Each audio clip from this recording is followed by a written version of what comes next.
Beauty and the Beast. Learn English through stories.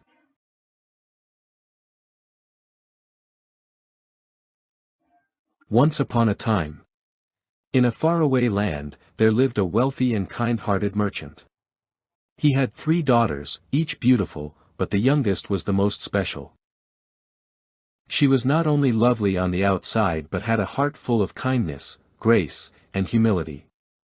Her name was simply Beauty, and though her sisters were jealous of her, Beauty was never proud or vain. The older sisters loved luxury, parties, and fine clothes, and they often mocked Beauty for being plain and quiet. But Beauty preferred reading books, helping others, and enjoying nature. Everyone admired her gentle spirit, even as her sisters turned up their noses. One day, the merchant lost all his wealth. When his ship sank in a storm. The family, once rich and admired, had to move to the countryside to live a simpler life. While the older daughters were angry and refused to do any work, Beauty accepted their new life with grace. She cooked, cleaned, fetched water, and cared for her father without complaint. A year later, the merchant received news that one of his lost ships might have returned. Hopeful, he prepared to travel to the city. Before leaving, he asked his daughters what they would like him to bring back.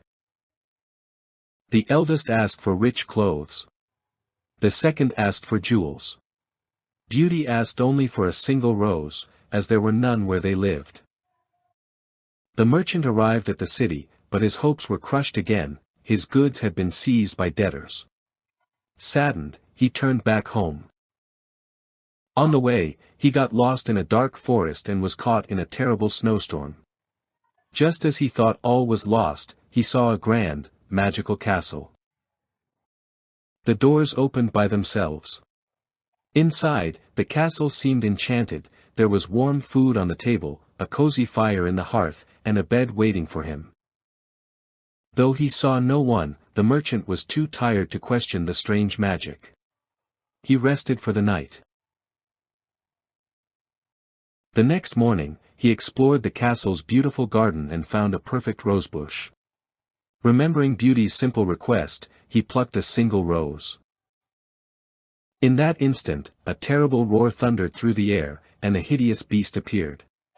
He was tall and fierce, with the body of a monster and the voice of thunder. "You dare steal from me?" growled the beast. "You ate my food, slept in my bed, and now you take what is dearest to me." Terrified, the merchant fell to his knees. "Forgive me, noble beast. The rose was for my daughter, who asked for nothing more." The beast's anger cooled. "Then for her sake, I will spare your life. But only if she comes here willingly and lives with me. If not, you must return and face your fate."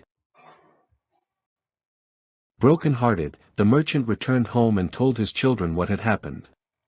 His daughters screamed and wept, but Beauty stepped forward and said calmly, "I will go, father.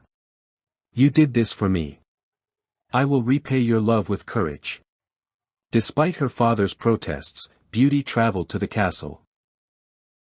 The castle welcomed her with warmth and magic. The beast treated her with respect and gave her anything she wished. She had beautiful gowns, a grand library filled with books, gardens to stroll through, and music to soothe her heart. Each evening, Beauty dined with the beast. Though he was terrifying to look at, he was gentle in manner and spoke kindly. Every night, after dinner, he asked the same question. "Beauty, will you marry me?" And every night she answered, "No, beast. I care for you, but not in that way." Even so, the beast never grew angry. He simply sighed, thanked her, and wished her good night. As time passed, Beauty began to feel comfortable. She saw beyond the beast's ugly form and recognized his goodness and sorrow. He was lonely and wounded but had a noble heart. One day, Beauty saw in the beast's magic mirror that her father was very ill. She begged the beast to let her visit him. "I will let you go," he said softly. But promise me, you will return in 7 days. If not, I will die of heartbreak. Beauty promised, and the beast gave her a magic ring to travel quickly. At home, her father recovered quickly with her care. But her sisters, seeing her elegant clothes and happiness, became jealous. They tricked her into staying longer, pretending they missed her terribly. On the 10th night, Beauty dreamed of the beast lying in the garden, dying. She awoke with a cry. Oh no! I've broken my promise.